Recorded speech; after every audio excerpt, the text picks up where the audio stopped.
The Black Fat Femme Podcast is a production of iHeartRadio and Dr. John Paul, LLC.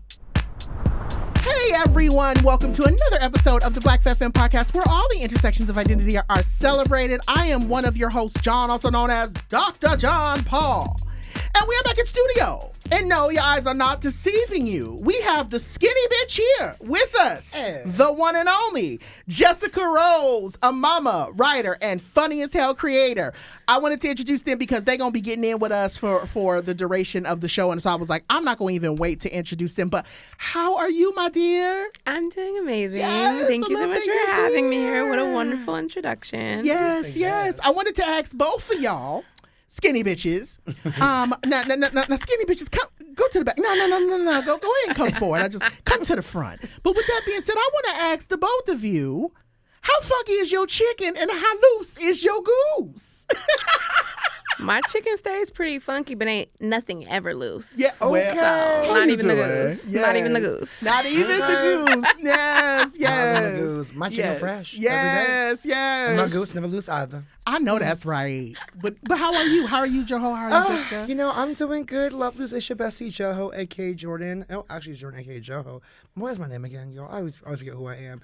A.k.a. the skinniest bitch to come through this mug. Oh, okay. Until today. Yes!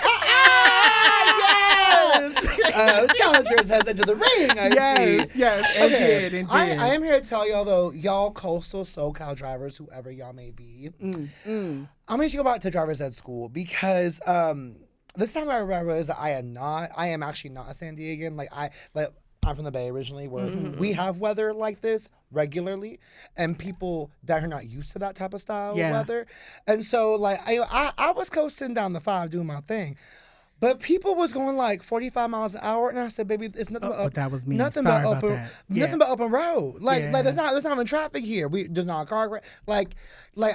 Also to me it was like a spring. It was a light drizzle. Like that scene in Devil Wears Prada where Miranda Priest on the phone and she's like, "Get me a plane." Like, I know it's drizzling. That was me. There's like a storm happening. Like, it's just drizzling, girl. It's just drizzling. Why are y'all driving this way? And it's like coming down. My God. Well, I'm glad you made it here safely, my love. Thank you. Me too. Yeah. That was me as well. Yeah. So I'm definitely the person that you're behind honking. Probably. You know what I'm saying? I will say the Bay I never honk because a bitch might get shot. So I Yeah. don't be honking nobody, real. okay? It's very real. But I'll just say, no, I'll just wait patiently and drive around when I can. Yeah. I saw something last night that says that Los Angeles street paint actually is not reflective. So it's not really our fault. Okay. Oh. Like, especially when it gets darker, we are genuinely having Driving a hard in the time dark. seeing the lines. Yeah. We're Like, I driving in can't the see dark. the lines. No, What's that going makes sense. on? There are times when I'm driving, I'm like, girls, are late here at all? Are we just free balling into the world and praying? That's why I be moving. I be swerving, girl. Let me be in the And I have trust issues, so it's like when it starts raining, all I need is that one little from the Toyota RAV4 with the spinning of the wheels, and I'm like, please. Okay, also, I will say, there is this boy, 22 years old, he was looking 22 years old, driving like a fancy-ass Benzie with the windows down. I said, baby, it's pouring rain. Right. Like, what are you doing? Your interior. Okay,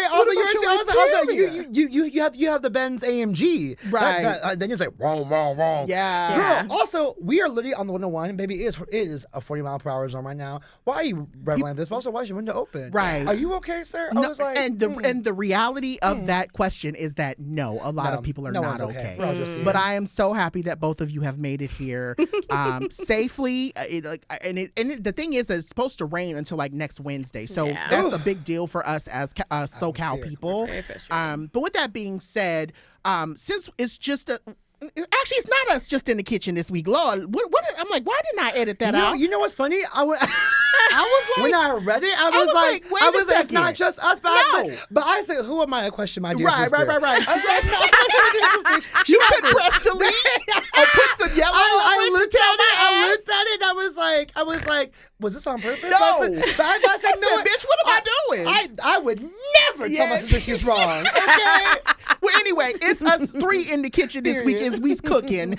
And I want to start the show off in regular fashion, as you all know, by giving our girl, Miss Tisha Campbell, her flowers in our Still Here moment. This is the moment I'm still here. Everyone knows that this is our opening to the show. And with that being said, I would love to ask each of you How have you over time reimagined family? Like, what does it mean for you to reimagine family?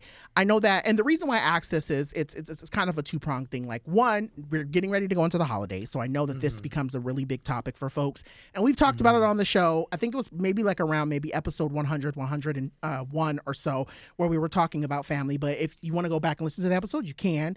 But I know for me, one of the things I've been thinking a lot about now, specifically this year, is that a lot of the family I was told is my family, quote unquote, they were terrible people. They were just really terrible. And that's the only way I could put it. They were just really terrible people. Yeah. And it was like I was being forced into being in relationships with them. And so a lot of us, and I'm learning as I get older too, a lot of us don't like our family. A lot of us are not, like, we choose to keep away from them for various reasons.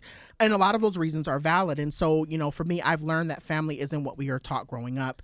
It's also not just friendship for me either, because I think some people are like, oh, you're my friend, you're my family. No, there's a difference, because some of us, some of your friends are associates too, and you just don't know it. And so I've learned that too. But there is this sense for me, and I've talked about this in so many different ways. Family for me, the way I've reimagined it, is who I feel safe around, who I'm very much in the mind of whenever I can be my like full silly, like now look at you. I mean, we've talked about this in so many different iterations, but we went on, for those of you who are new to the show or just listening to the show for the first time, me and Jordan took a trip a couple of weeks ago, and I think Jordan saw me probably at one of the most, like, it was late as hell, I was hungry and I was tired, and I like Jordan saw me in a way, and I was like, oh shit, like they're not tripping on me for the way that I'm acting. That's family.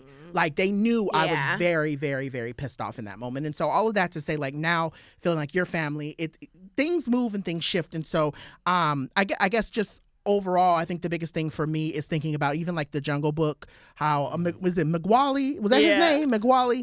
He was something like Ushiwali Mcwally. Yeah, Ushiwali, Ushibang. Anyway, in the Jungle Book, like the Baloo and all of them, they was his chosen family too. You know, so I want to be like you. But all that to be said, I really think chosen family is beautiful, and I think a lot of us are reimagining family, and I would love to get your take on it. So, Jessica, what's your thought on reimagining family? I feel like very early on, being like kind of disconnected from my family, now in like my own motherhood, I can look back and see that my mom was genuinely a single mom with 3 kids doing the best that she could, but there still was a level of disconnection there. And so very early on, like teenage years, I started doing things like going for Thanksgiving to other people's houses that had absolutely no blood relation to me, and that being like a ritual or a routine, because it is that feeling of safety and who you want to actually spend your time with. But I feel like as I've gotten older and, you know, been in a multitude of relationships, one resulting in having a child and now being married to another person, like the blending of like just who it is that you're choosing, like the idea that family doesn't have to be assigned. It could literally be something that you make a decision about. It's exactly what you said. It's like, who do you feel safe with and who do you choose? Like, I think a lot of times I felt guilty about how quickly I can be dismissive of like certain ideas, like, oh, well, that's your mom, that's your dad. Like, no, I don't give a fuck. If somebody irritates me or violates a boundary, like, I will remove myself from that situation. That's kind of like the premise on how I feel about it for the most part. I feel like. You know, I love this question, John, because I grew up. My dad was always telling me like blood runs in the water, and if he was here today, he probably still tell me that, which I would be like, shut the fuck up, Dad, please. I hate that shit so much. Like whenever I brought a friend over, and I was like, oh, I love them, they're like family. Like, well, you know, Jordan, blood runs in the water, and I get it, right. I get for him that he was like, he's saying family's most important via blood, which I thought was also ironic because I did not grow up seeing his family that much. Like it's really interesting because my dad's house is a big ass family, like 200 people. I never saw them much growing up. My mom's family was like 4 of us, and I saw them all the time. I've always seen how family like really is formed by choice, by agency, and you know like on one hand I understand like I understand like what my dad was saying, because I know that something ever happened with him and his family. Like he was always there, they were always there. Well, We don't say that. We don't always say it, but like 75% of the time. Sometimes, but blood just was no longer my qualification for a family, and I think what I do think is that like there is biological family that have that I do choose to be my chosen family, right? Like like my brother, my sister, and my nieces, like them, I choose them. As family in my life, and I feel so much more connected with them. I feel safe. Like the friendships where I feel like safe and heard, but also accountable. Like one thing that I really love in the my chosen family I have is that they're not afraid to humble a girl. I appreciate that very much. I'm like, yes, make a girl humble, but they also like yes. Like if I misstep, you know what I'm saying? Like if I misstep, they will tell me and they'll say, hey girl, like that, like you shouldn't be doing that, or you shouldn't say that, or that thing. I mean, it doesn't happen often, guys. I promise. It doesn't happen often. I'm pretty good, but she's aware. Yeah, she's aware. She's aware. I feel like the safety though contributes to it being okay for them to humble you though. Yes. Because there are people that if you don't feel safe, it's like, now why are you coming for me like that? Being messy. Yes. You know what I'm saying? Like you're doing too much. You're being messy, and you know you're being messy. Yeah. No, I feel that. I agree. Yeah. So I think I've always think when I think about remanaging family, to me it's always been about agency. That, and also like again with my mom, like I grew up thinking she had 5 sisters because I have 5 aunties. Only one of them was actually a sister. The other 4 were just her besties. I said, oh, Auntie Lois, Auntie Marilyn. She was like, oh no, those are my sisters, girl. You know, we look nothing alike. And I was like, well, me and my siblings look different too. So and she was like, no, and I was like, okay. So I think I learned a lot about family, like from my mom in that way, for her to cultivate so much in her life around friendships that she's made. But I think what's different for me is that I think like my parents' friendships were predicated more off of transaction, and I think mine is like like I think what I also appreciate is that like I want nothing of my friends. They want nothing of me besides just to be myself, and vice versa, right? Like I don't need them to do X, Y, Z for me, and we know how to ask for help. I think also knowing you can ask for help from somebody and not be conditional is right to a point about safety, like emotional safety and physical safety. Like there's a lot of layers to it, but I know that this segment's going really long, but I was going to say I think one thing has really also hit me this year. You kind of alluded to this in the pre-show when we were talking about folks asking you to be a part of a conversation or being connected to something because of what you can bring. I've learned that very quickly this year, that a lot of the people that I thought were really cool or very much I thought were my family were only my family because of what they thought I could do for them. And I think that's been really hard for me. I'll be transparent. Yeah. That's been one of the things. If I was in therapy, that would be something I'd be processing through right now, is the feeling that I have around that. But it's difficult in LA as a creative where we need to collaborate in ways to amplify our voices and our stories. Yeah. But it can get transactional. And I just hate when it's masked in like this, we're friends, but then you don't show up for me in any other category. Like, if you want transaction, like just say that from the jump. So I have my expectations already. Yeah, like some of my best friends, like I've never done content with. You know what I mean? Yeah. And it's just, I think we're just in the hub of where that is like a thriving thing, and it's you know a bitch is your bestie when they're like, don't put me in your content, girl. Yeah, that part. Oh, like, exactly. I've asked my roommate all the time. I'm like, hey girl, you do want to see? She's like, no, don't ask you that. Or when you ask them, hey, you want to come on the show? They're like, absolutely not. But then at the same time, I've been saying this phrase to myself over and over again, even before I came here, and it was my first time meeting with you guys. The cost of community is inconvenient sometimes. Yes. Like it's pouring rain in LA, but like I want this connection. Like I want to be intentional. Like I want to show up. It's what you're asking for. Sometimes presence is a requirement of that kind of dynamic or communication. That part. Clear communication about why it's not happening. I know that's right. Well, with that being said, while you go and call up the Play Cousins so that you can collect that $20 that they owe you, we're going to take a quick break and come back with more show with our guest Jess. We'll be back in a second.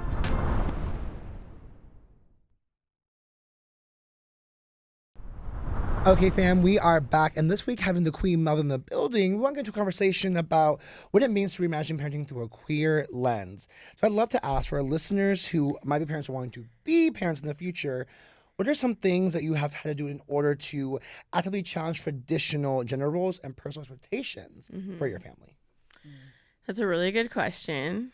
I think that you have to give your kids a lot more credit than other grown adults in society. Real. There's a lot of concepts that I feel like I was initially nervous to talk to my daughter about that she ended up grasping relatively quickly, right? Like when me and my partner first got together, they're trans, they have they, them pronouns. I was like, fuck, this is this going to be an issue? I mean, our daughter now corrects people on their pronouns, you know, and it didn't take a lot. I also have the privilege of living in a place like Los Angeles, which is just a little bit more of a melting pot. So things like queerness and pronouns are literally being taught inside of her classroom. Real. So it's more normalized than in other areas. But I think that you really have to be intentional about your community. We have all kinds of people that are in our lives. So it is a part of her, queerness is a part of her world, her reality, because she sees the people that I'm in friendship with, in relationship with. She's safe to ask questions. And I think that has really contributed to her just being... My partner always says, like, she's the best ally. You know what I mean? Ally. Yes. Yeah, so it's just, like, not... Like, just giving your kids more credit. They get it. They get it a lot more than people that should get it. Right. A lot more The grown easily. folks.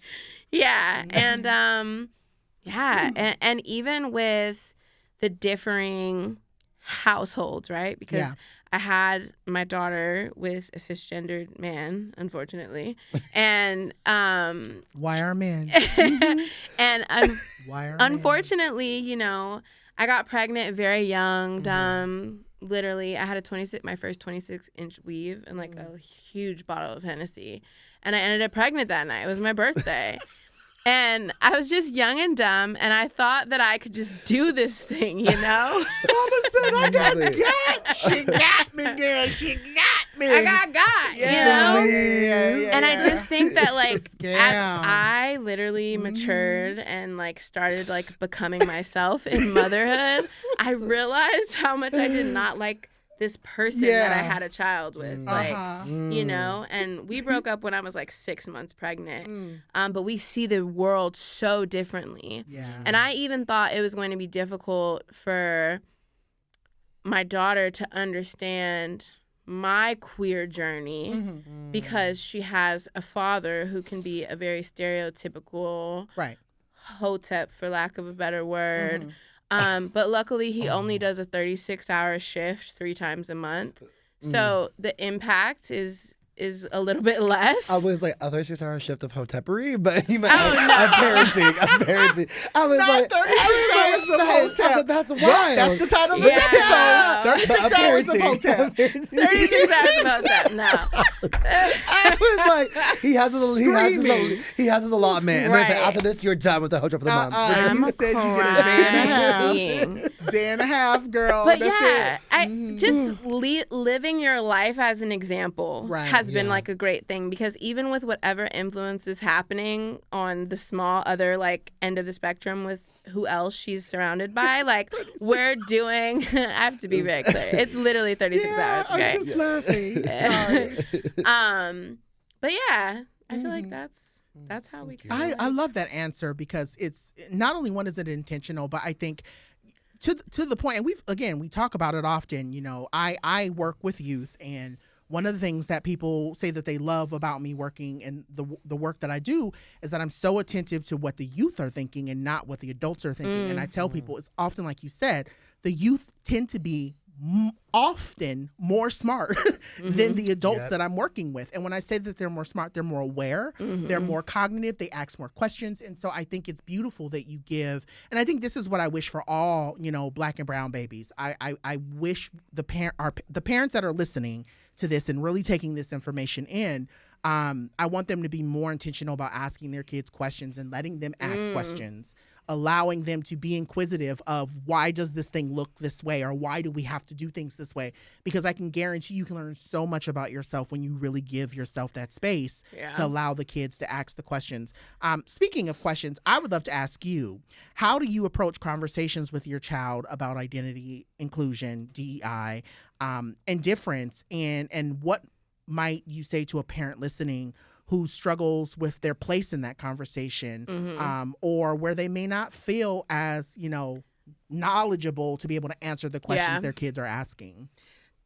There are people that are so knowledgeable, and I think you have to seek their resources, support them, support the work that other people are doing, and kind of like do the work to educate yourself.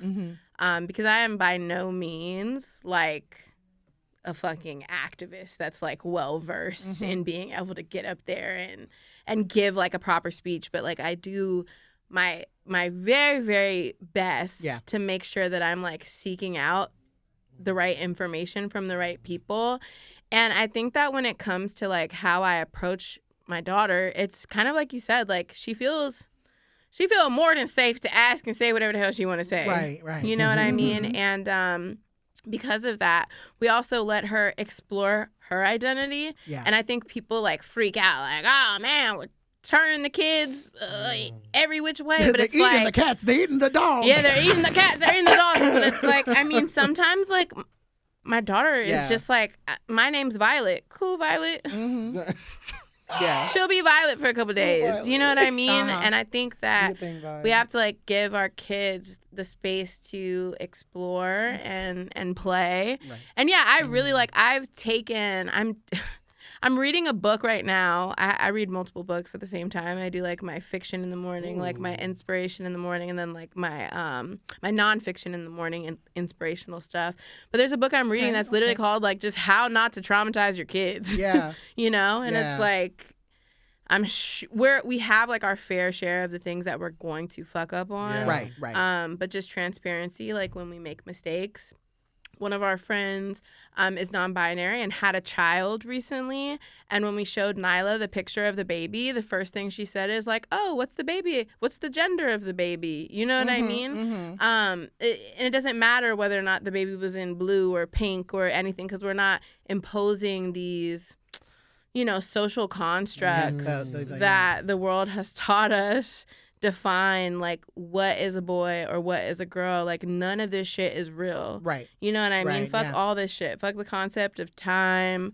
You know what I mean? Fuck like we're very much like abolitionist coded in our home. And so Nyla knows like we fuck Target. Like, you know what I'm saying? Like we're very much like, she knows that you're allowed to show up and resist the things that you want to, but also hold space for, we can't save everybody and everything. Amazon's still coming to the door, baby. You know what I mean? It's like we also don't judge people for what they do partake in. We can only as do I sit so here much. with my Starbucks cup trying to hide it. I'm like, ooh, that's girl, what I'm saying. Ahead, it's like, but I have no Yeah, judgment because I I feel like the mission that we're all doing here and what I'm trying to implement in my daughter is that it's like a collective effort and you show up how you can, but at the baseline of it is we respect what people want for themselves. So like in terms of queerness, it's you just respect, you listen to what people are telling you about themselves and accept them for like who they are. But also like if you're listening and you like want to have kids and you're wondering like, how am I going to talk about this with my children? Like my baseline of advice is like, don't have kids.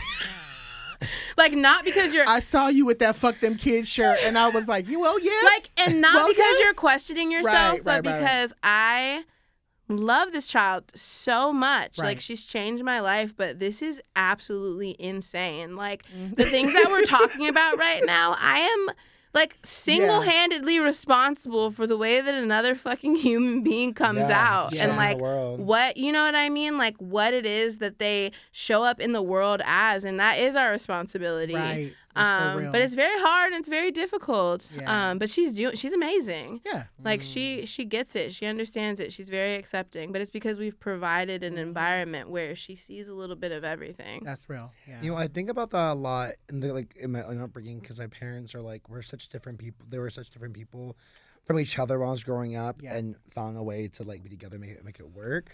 But also, like, I'm so different than how they were when they were my age, and so different. And I mean, my dad's no longer here. My mom is just my mom now. But I'm so different in so many ways. And there are times where I'm like,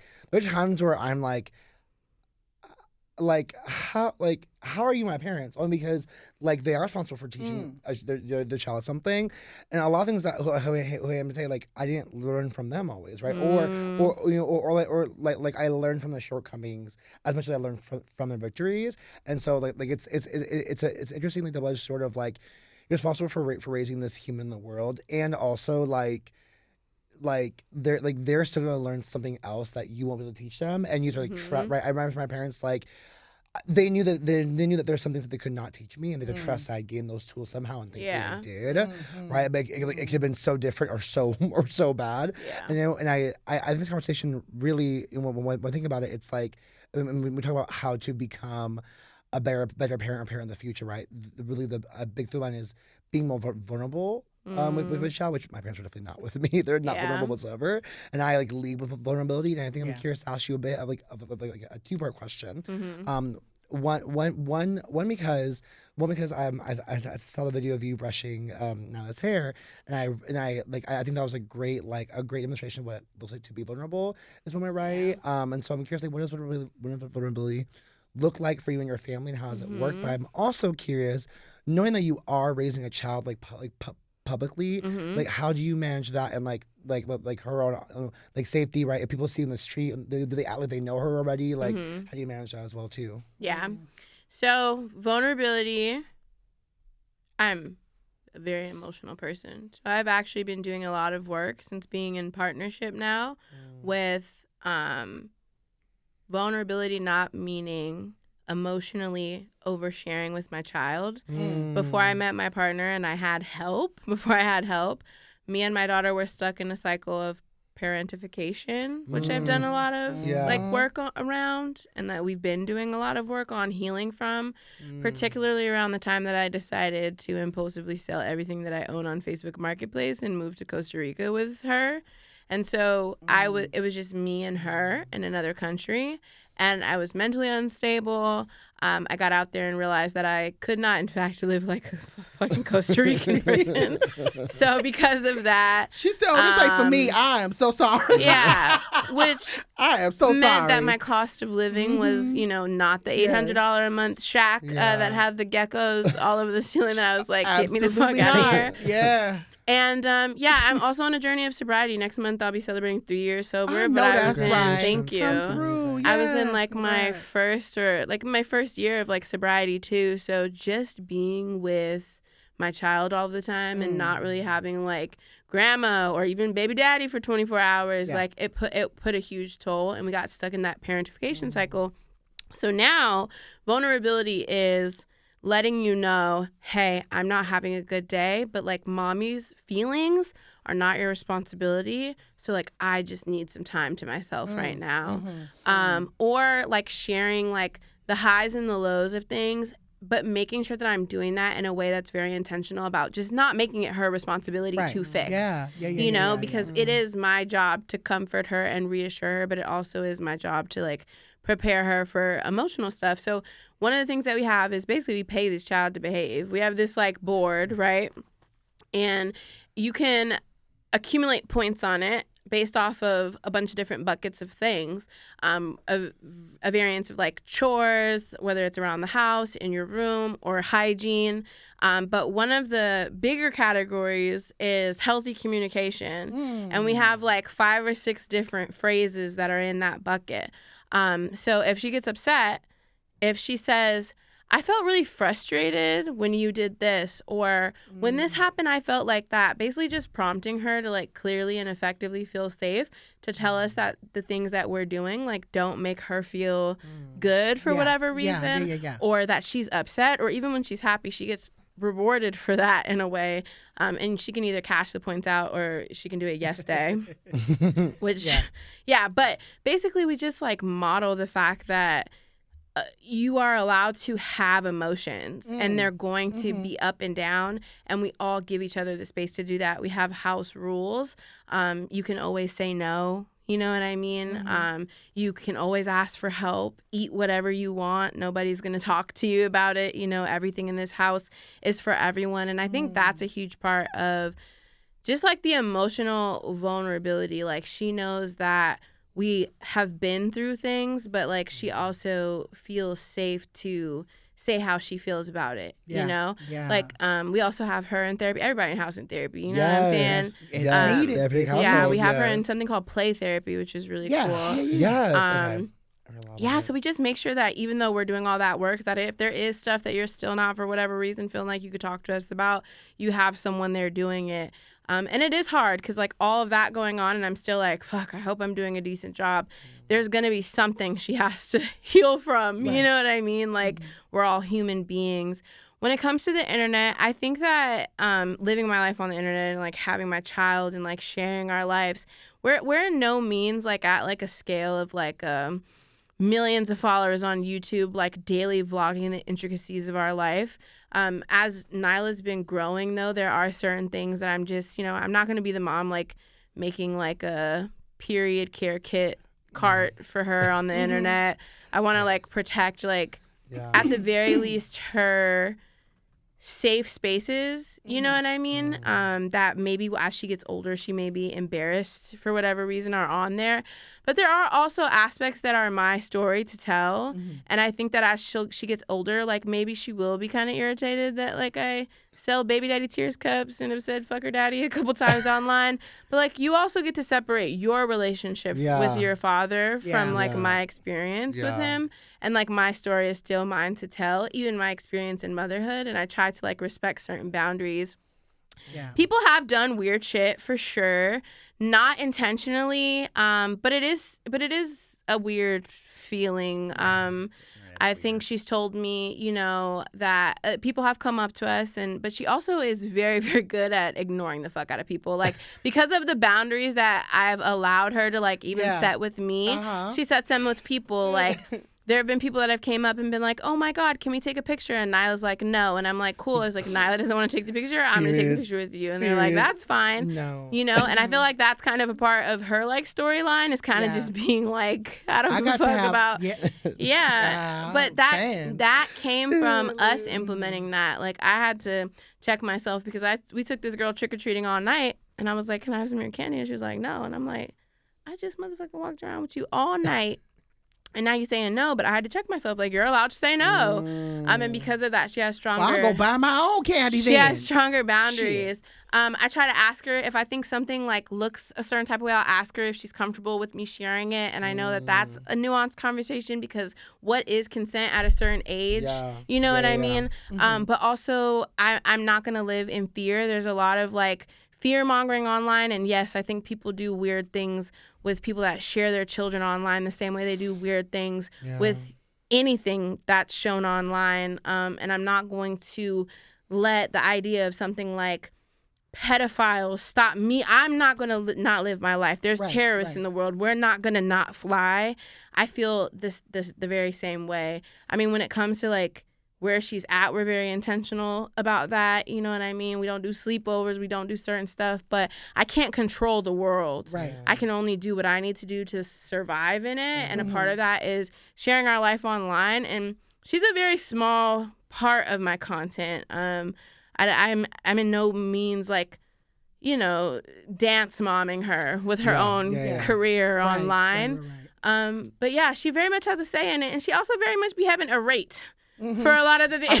I was gonna say we live in California. And you got to make sure you pay the babies. You know, you got to pay the babies for the content. The baby is paid. Okay, so I know that's right. You know the things are in order. I wonder what her rate is. But no, I was going what their rate is. I should say. So I wonder what the rate is and what's on their rider. I'm sure they got a rider. It's in the contract. I need to know what's on their rider because I'm gonna need a copy of that. But I was gonna say I think you've done such a beautiful job with talking about, and this is the thing that I think, again, and this is why I ultimately, when I was thinking about what could we have conversations about, I think you've done a very beautiful job. You said when you were talking about how do I not, mess my child up, you've done a very good job of allowing your child to have a human experience. And I think so many parents, especially queer parents and not, are very much in the mind of, well, this is how I was raised, so I'm going to raise you this way. And it's like, well,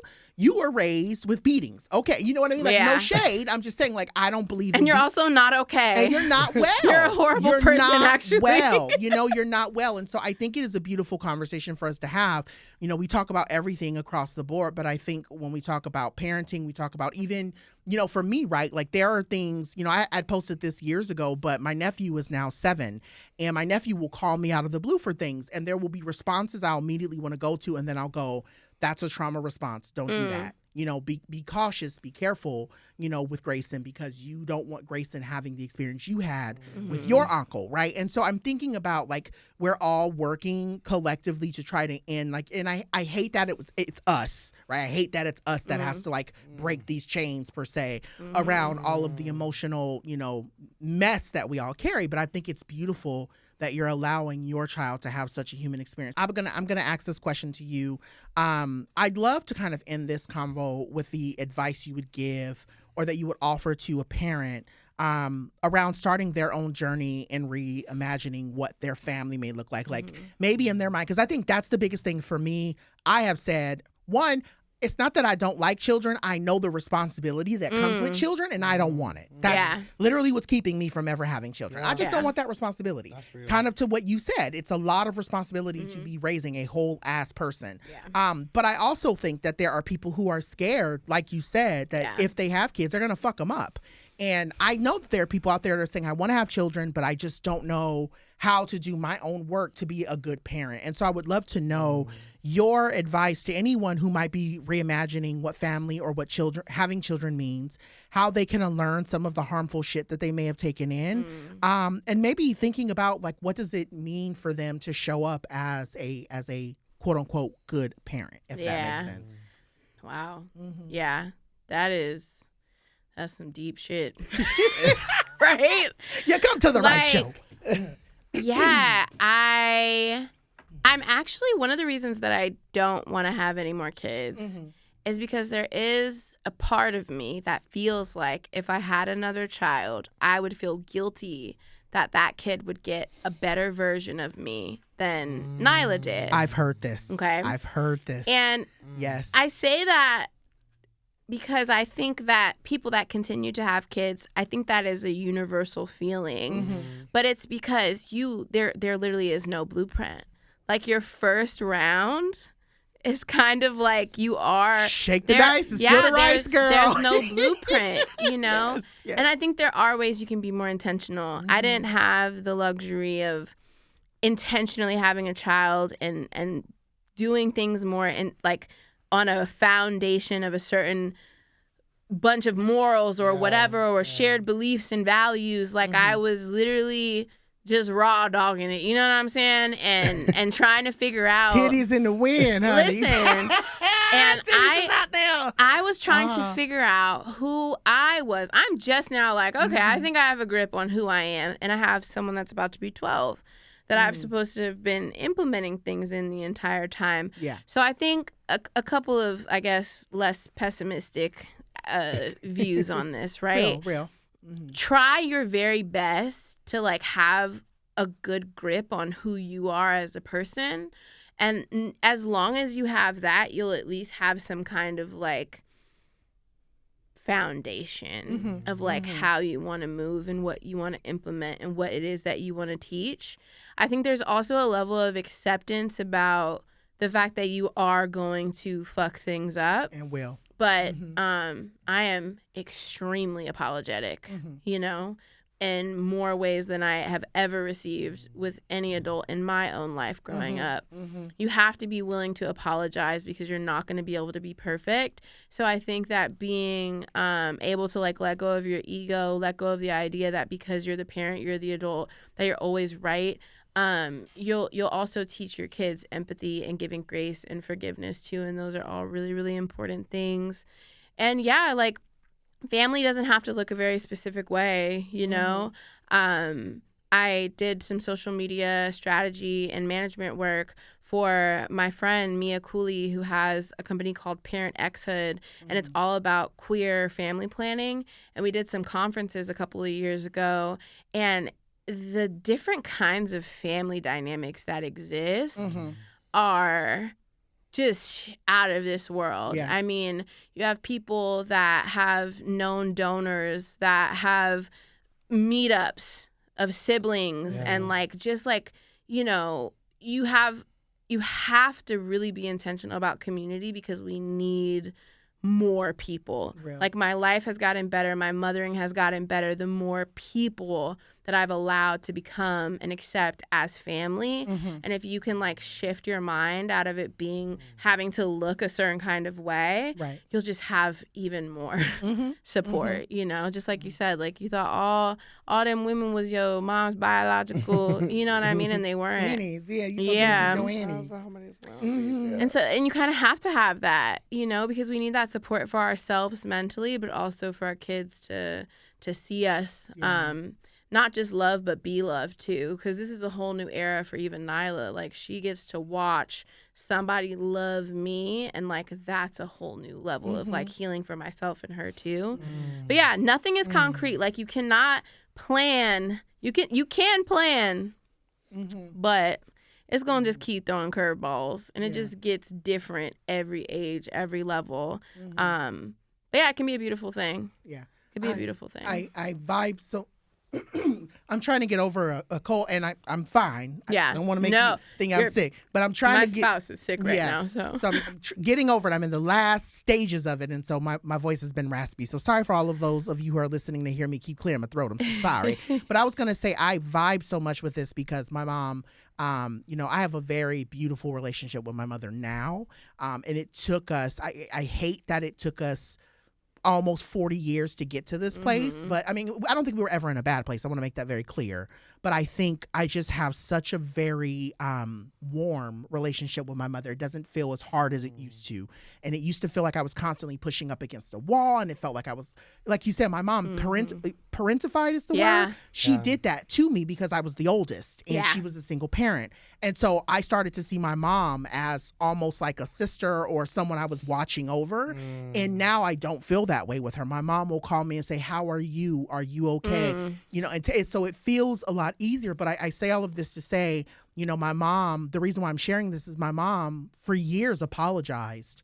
You know, I'm so sorry that I did those things, and I'm so sorry. And it's like, Mom, it's okay. It's cool to mess up, you know, but I also had to learn on my end that I had to give my mom that grace. Yeah. And I think that's the other thing I want to say to our listeners that, you know, I think there's this expectation that the children come out and that we automatically become great uncles, aunties, parents, whatever the case may be, however we, you know, guardians, whatever we, and it's just, it's very much kind of like a job. When you take on a job, you may have the skills, but you don't know what you're doing. You rarely ever know what you're doing. Hell, when we started this podcast, we didn't know what the hell we were doing. I think we've got it now that we've won 4 awards, so that's neither here nor there. Hey. How you doing? But what I'm saying is I definitely want to, you know, say this to those who are listening.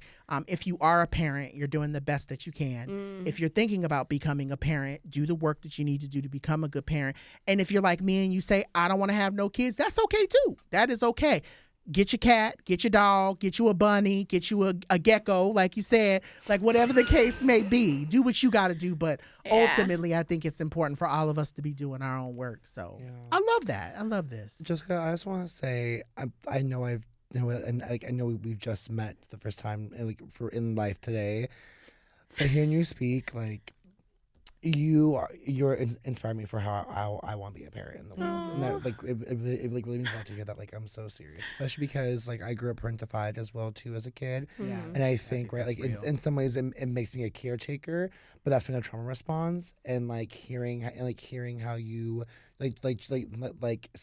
choose to nurture, but not the lens of not the lens of trauma caretaking, but nurturing because you want to give that love. Yeah, it's really special to hear. So you're if I have kids in the world, I definitely you're someone that I'll be. You're the you're the someone mama that blueprint. Oh my You're God. a mama blueprint. I love it. I want to parent how you parent. So thank you. Thank you so much. I really truly mean that. Yeah.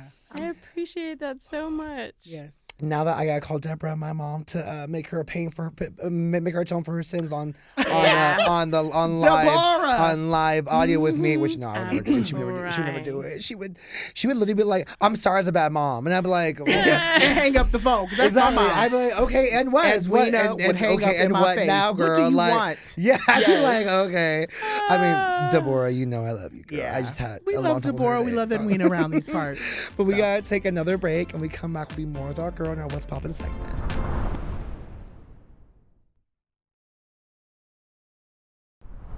All right, y'all. So shift the gears a little bit for this week's What's Poppin'. We are jumping into just some mess, some good old pop culture mess. Oh, mess. And I love that you're here to jump into this mess with us. That being said, I was scouring the interwebs this week and was going, there's really not much that's going on outside of our president doing things with Bubba that he shouldn't be doing. But all that to be said, one of the things that I did see, and I was like, oh, this would be interesting. So we know that Miss, I'm gonna say her name backwards so that way her stands don't come after us. Nicki Minaj, Nicki Minaj, over the last few weeks has shared that she supports the man who was doing things on that island with one of our old presidents, and it got me to thinking. I don't want to spend a lot of time talking about her.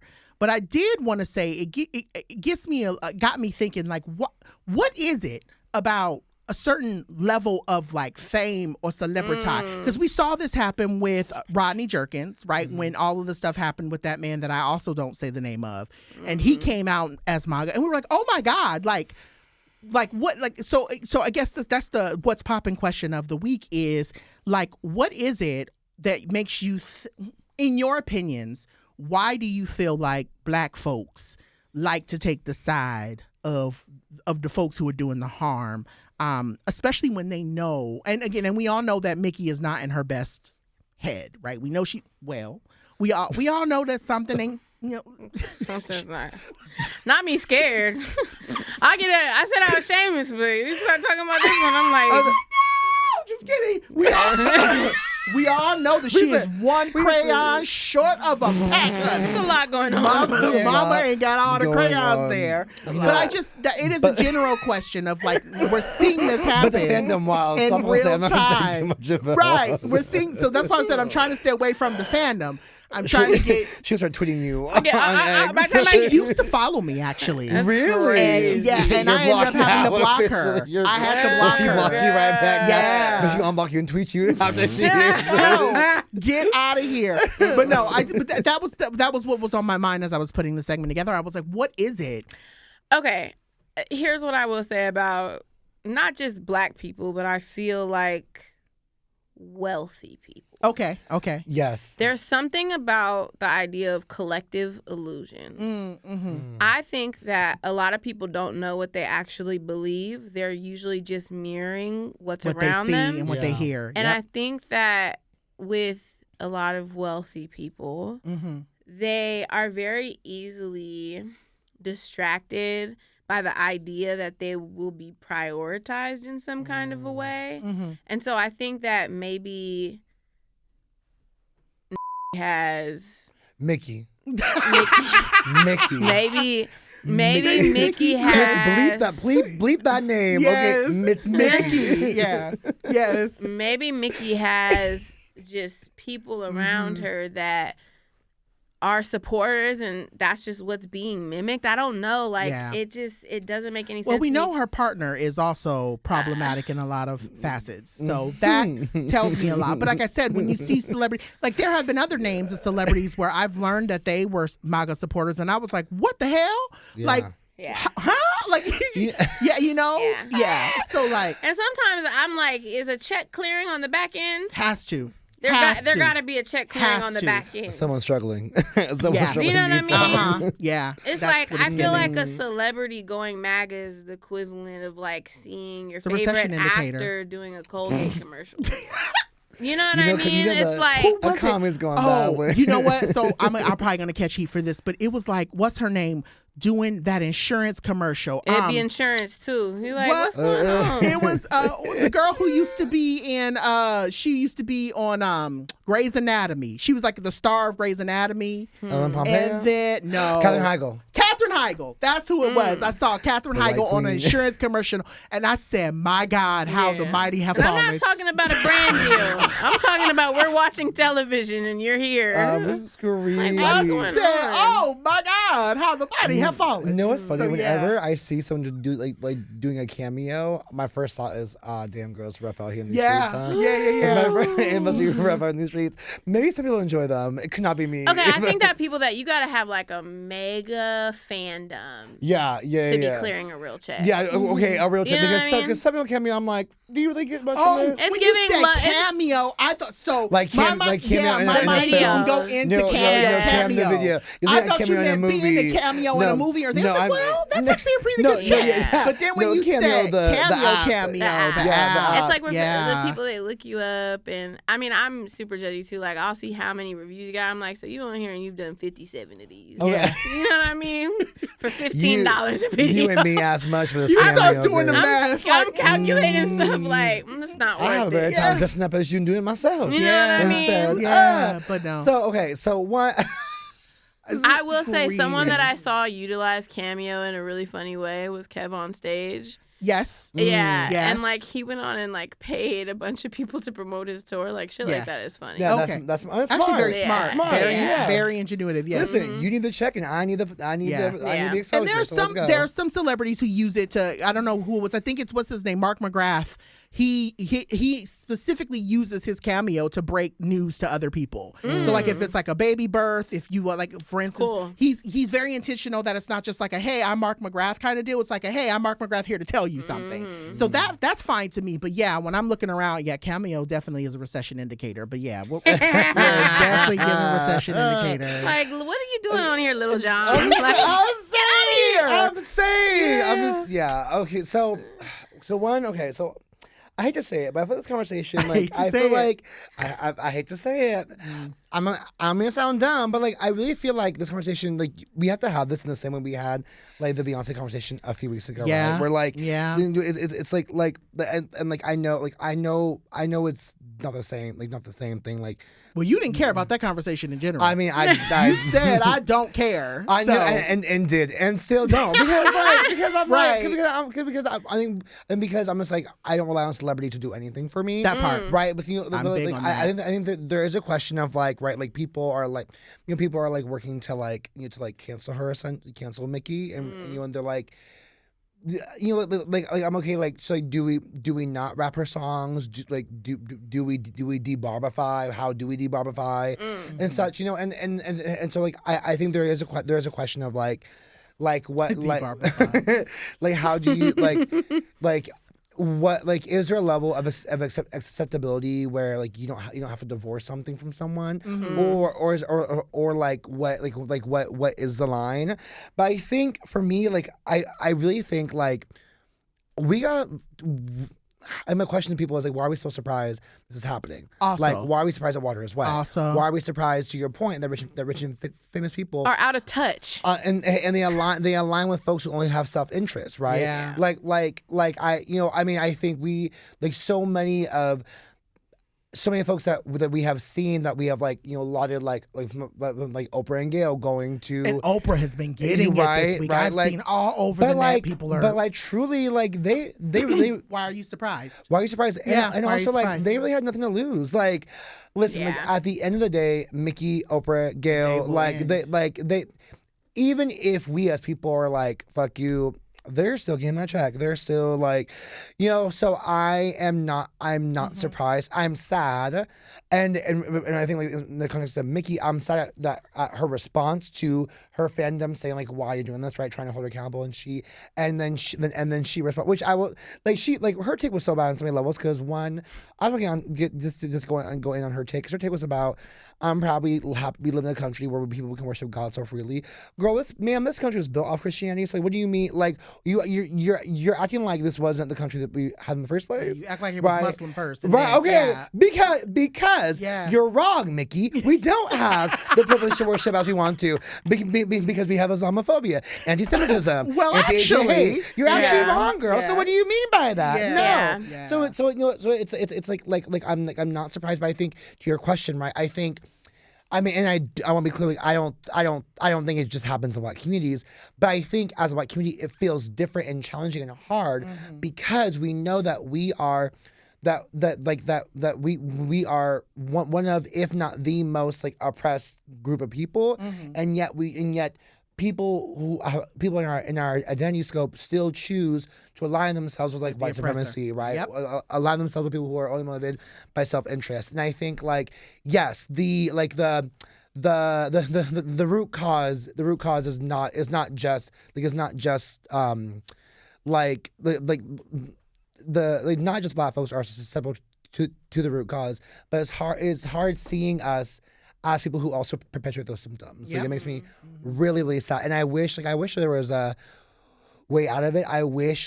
But I also wish I wasn't surprised. And every day I'm like, and I just, were you going to say something? No, I was just going to say, like, I also am not, like, I don't look at anyone as, like, someone that I would, like, grovel or, like, freak out around. Like, I'm not in any particular fandom. There's people that I'd be like, oh shit, you know what I mean? I'm like, damn, that sucks. Yeah, I mean, I'm shocked. I'm not surprised, but I'm shocked. Like, Yes. it's Like, also oh, like damn. categories of Yeah. like who you are as a person. Like, I was personally more disappointed at Snoop Dogg performing. Yeah. You know what I mean? the Than like inauguration, this from Mickey, and I love her music. Yeah. I think that it's also just like, it's like, what are your morals and values? I'm not skipping any Mickey songs, but like I am incredibly uncomfortable when R. Kelly's playing, like, and I will like, you know, I think we get to like make our choices. What's the line? For each person. I think the line is a personal relationship to something. If I was in the fandom, if I was a Barb, you'd be pissed. I would cancel it. Yeah. You know, but like, it's just like, what is your personal attachment to something? Yeah. I think for me, the biggest thing, the thing that I've been wanting to kind of I've been processing too, I think for me, it's frustrating that people who, excuse me, and I say this as somebody who wishes they had a bigger platform to do better, like to do good work. Like, I wish that's part of the thing I've always wanted. When, you know, for me, it's never been about fame. It's been about, if I could leverage 2, 3, 4 million followers to tell Black queer people that they have the right to live and have a good life, I'm doing what I feel like in my life I've been called to do. And so to see someone with that platform do what they're doing, you know what I mean? I think that's the thing that's most frustrating like, for seeing me. someone act in a way that maybe like to us feels irresponsible, and outwardly harmful. Like, that for sure to me is like when you base yourself and your work off of being public in this way, and then you choose to do something harmful. But it's also hard because at the end of the day, But she's also not an activist. If you make a certain amount of money off of your platform, you have a responsibility to let people know where you stand. Yeah. So in certain ways, people do live up to that. You're letting people know where you stand. Right? You know what I mean? Like, I believe she believes she's doing the right thing. I would rather, honestly, someone communicate that than me have no idea. Because now I know. Yeah. Now I know. And now I know, and I'm like, work, girl. So yes, maybe I won't stop listening to the songs they on the radio or something or anything, but I won't go to the concert. Yeah. I won't be like, I like, new album won't stream that. Why, Chun-Li? Why?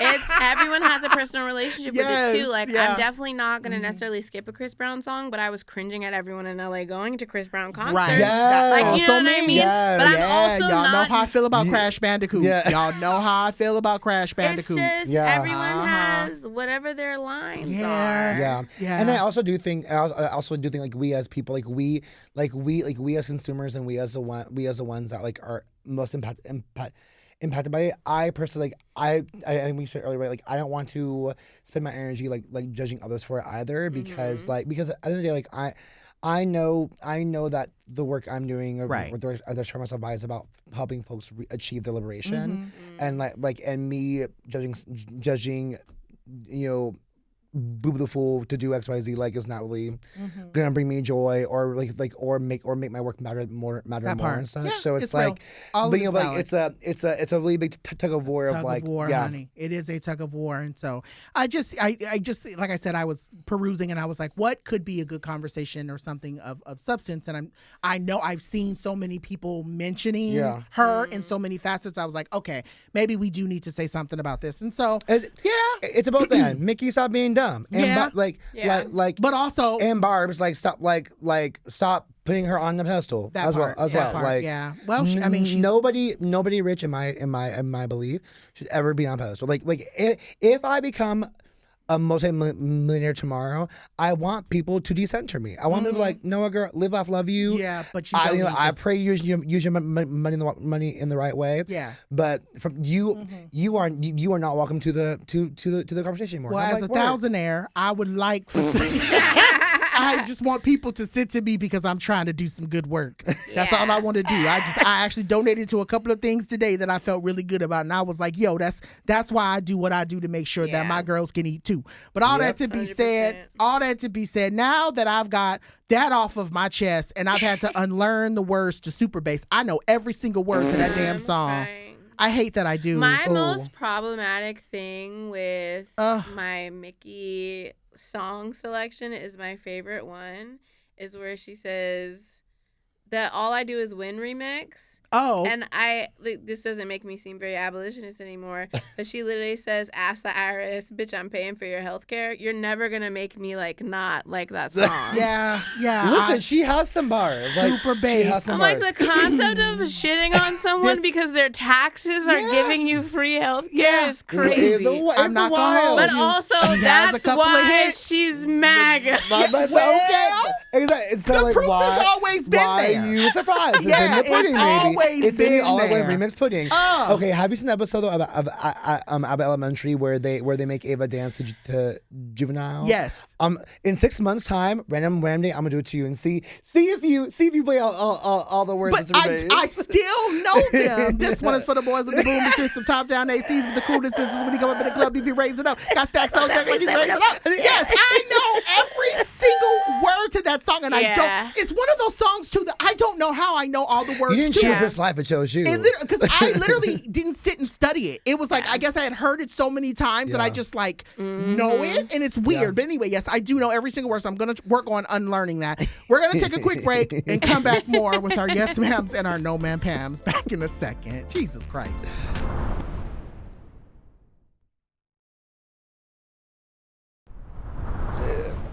All right, y'all. So with that being said, we have hit the saddest part of the show. This is the part where we know the show's getting ready to come to an end. But before we let you go, we're going to get into our yes ma'ams and our no ma'am pams.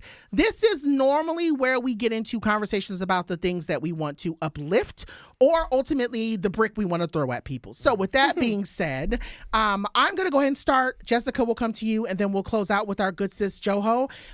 This week, so I'm actually going to, I'm going to switch it up a little bit because I had an original yes ma'am, but I am going to change it because I was listening to something on the way up here, and I was like, you know what, I'm going to say yes ma'am to that. Shout out to the dolls who broke into the Louvre and stole all of them jewels. Shout out to them. I love a good scam. We love a heist. I love a heist. And let's talk about how them niggas got in there and stole that shit in 8 minutes. They literally started the heist at 9:30 a.m. and got out of there at 9:38. That's precision. That is precision. And I want to celebrate that. Yeah. Like I said, when I was I can't be mad about it. Like, can't even. Them niggas. You stacked that institution. Go so off. The story goes, they had they basically went to a side of the Louvre that they knew didn't have security. They literally went in through a window that they cut out with a glass cutter, went in through the window, literally threatened the guard that they saw with the glass cutter, took the jewels, and got up out of there. Jeez. I said 8 minutes. We got to celebrate that. Now, I'm not celebrating thievery. It's inspirational. You know what I'm Yeah, saying? right. Like, we all have 8 minutes. Yeah. What can we do with that? That part. Because now I'll be like, listen, if they can do a heist 8 minutes, I can do this 8 minutes. Yeah. Instead. What can you do in 8 minutes? That is, so for me, I just was like, that's inspirational. Them niggas got in there and stole all that jewelry in 8 minutes.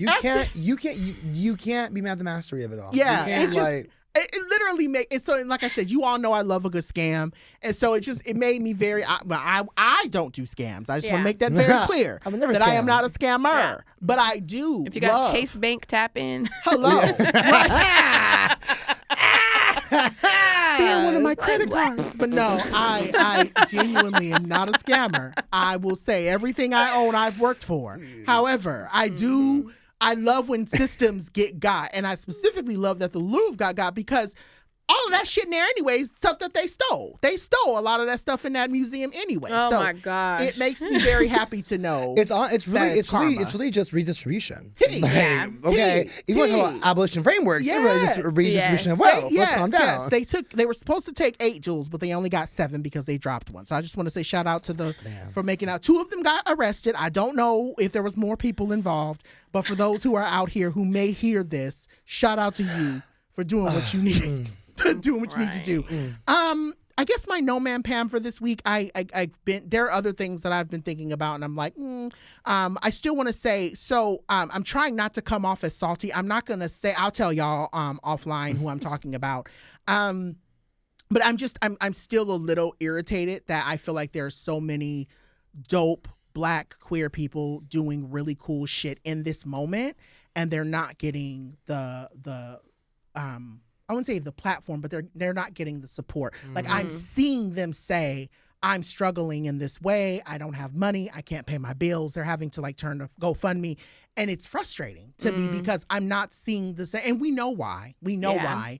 But I'm not seeing white folks, specifically white creators or other race creators struggling the ways that I'm seeing other Black queer creators struggle, and it's a little frustrating to me. So I wish we could, and again, I know entertainment, I know media, we know what it is, we know what's happening. It's very frustrating to me, and I just wish that they could do. I wish folks would just do better. But so that's my no man Pam this week, is to queer media. I really hope and wish we could do better. So. Yeah. What are your yes ma'ams and your no ma'ams for this week, Jessica? Yeah, so I'll get a little less revolutionary because my yes ma'am has to do with Love Island. Okay. Here it is. Are you watching? Is it called The Challenge? No, I'm not watching The Challenge. This is the last summer season.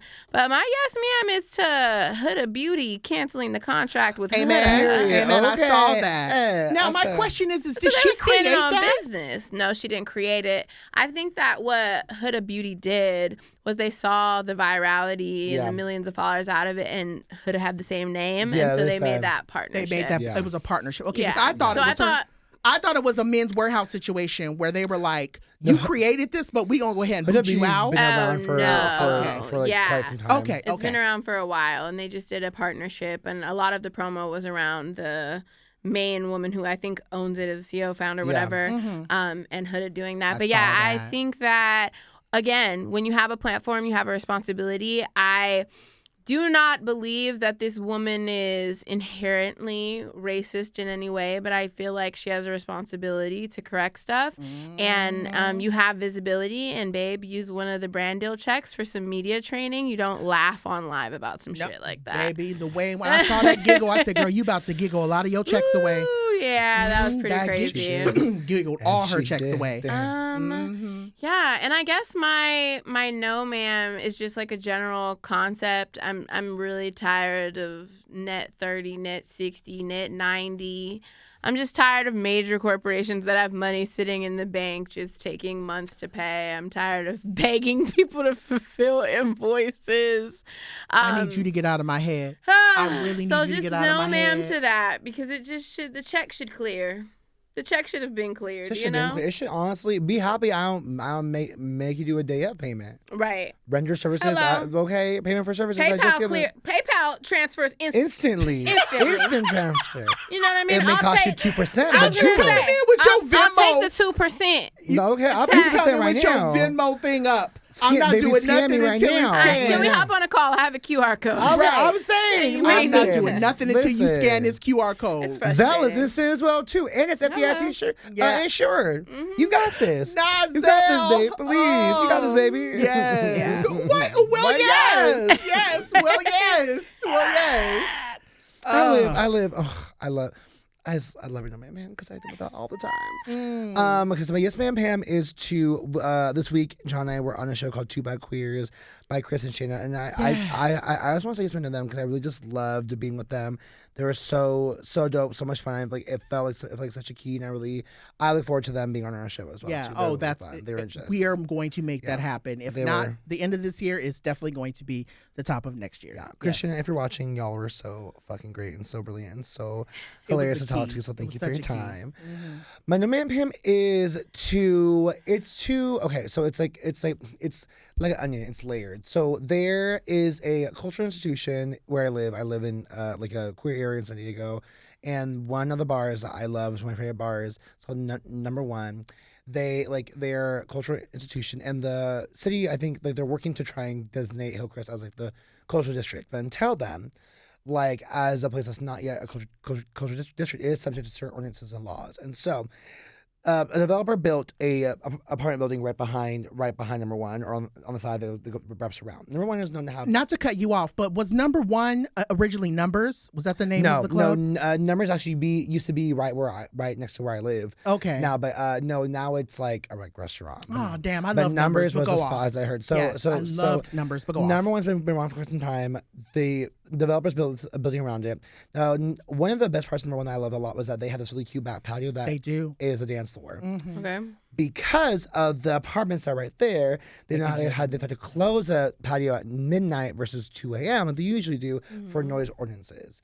So one, no man Pam to developers, because fuck y'all for doing that. No man Pam to the bitches who fucking moved there, because bitch, why would you move there and not fucking like if you fucking know there's a back patio bar for queer people, don't move in with your straight self and say I'm so sorry it's too loud for me, girl. Soundproof your own windows, or just don't live there. And also no man Pam to the city for not designating it as a cultural place in the first place, because Right. if they had protections, right, it would be safeguard from those or ordinances. And so like it's not just about the bar, it's about the idea of like you have this historically queer space that is being limited and censored in this way, right? In the spaces that are one of the very places that we can go to. But the straights have every other square mile of this city. We have literally 10 blocks of a place as our neighborhood, and one of our institutions that like a lot of us frequent all the time because it's just a fun neighborhood spot. It is a safe place to be. It feels good. To be there. now has to limit how we show up as ourselves, right? And it's not because they have events every night at that place. And now for them having to limit their time just like really ruins the experience and the vibe. And so I want to find a way. Like I'm pretty galvanized. I want to start a petition. I want to call the fucking like developer and be like, can y'all get over this and call that a good damn day? Like, but just no man have these systems that are really striving to limit and silence us. As we are everywhere we are Everywhere. when we've been here, so stop and if you build this spot, you have the responsibility to make sure that people that this place has served are taken care of as well. Like, yes, I think you get your responsibility to your new tenants for the money that you're trying to make from that, but then don't build her, girl. Like you could have built anywhere else, and you could have chose any other complex. Just you knew what was gonna happen when you did this, and so I'm just like. Really and with that, a lot of times these companies and these people working at these companies know exactly what the fuck they're doing. Yes, They know what they're doing. yeah, exactly. They know what they're doing. Listen, all I'm saying is that Chris, cut this. Chris, please Cut bleep that. Don't incriminate me. I was at my home God. the whole time. I never left my house. Was in Hollywood. Yeah, I was here in the So studio. What do you odd mean? that Could not happened. have been me, right? Oh, crying. it's so wild. Oh, I'm so I sad. He think gave you the- crime, okay? The craziest concept to me is like the idea of being out dancing past 12 a.m. in the first. Well, yes. The way Listen. I got exhausted thinking about. Well, people being may out. not be out. The people deserve to be out. I They love can. that. There you Yeah, go. and I love that for my Stand on 20, business. the 20-year-olds and the 21-year-olds. Yes, I I'm love that for 23 at y'all. heart. However, for Not me embodied. and my 40-year-old body, soon as that clock says 11, I need to be under my heavy set comforter because I'm not trying to be in nobody's dance floor at 11 o'clock. You see, when we were in New York, you see how I met New York and got up out of you there? left right away. I As said, you said soon bye.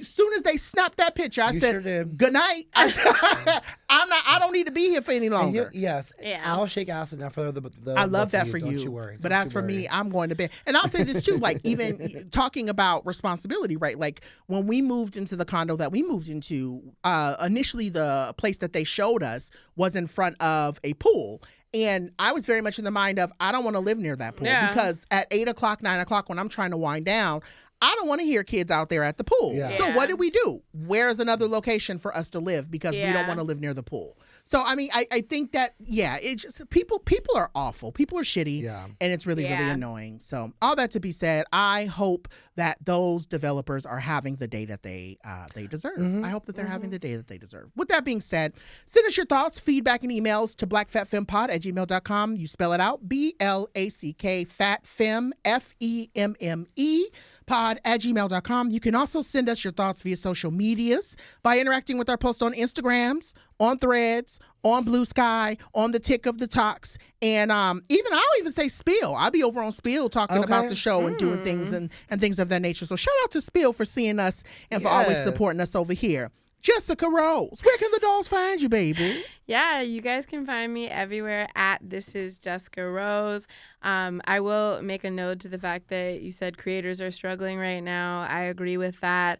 However, one of the ways that I did stabilize myself is with digital products, and I have a digital marketing program called Market Like a Mama. You guys can sign up for that at shereallyhadababy.com/marketlikeamama to get more information on how to start making money online through digital marketing. I know that's right. Girl, you may see me sign up when I get home. Okay, I was Because, like, bitch, this industry sign up right is giving now, nothing. okay? Yeah. So she really had a baby. I'm about to be baby number 2 because I'm gonna need some money. I'm need somebody to give me some money. Oh, But yes, I great. love that. Queen Joho, where can the dolls find you, baby? As usual, you can find me at Joho Downs across all socials. My website, JordanDowns.com. If not there, you will find me watching The Morning Show. I said this last week, but this week, because Karen Pittman, who plays Mia Jordan on that show, is a fucking revelation on Marvel. Like, she is an incredible actress. I am like, everything she does is just so fucking amazing. But I'm in season 3 right now, and she's eating it up, and I am eating it every time she's on my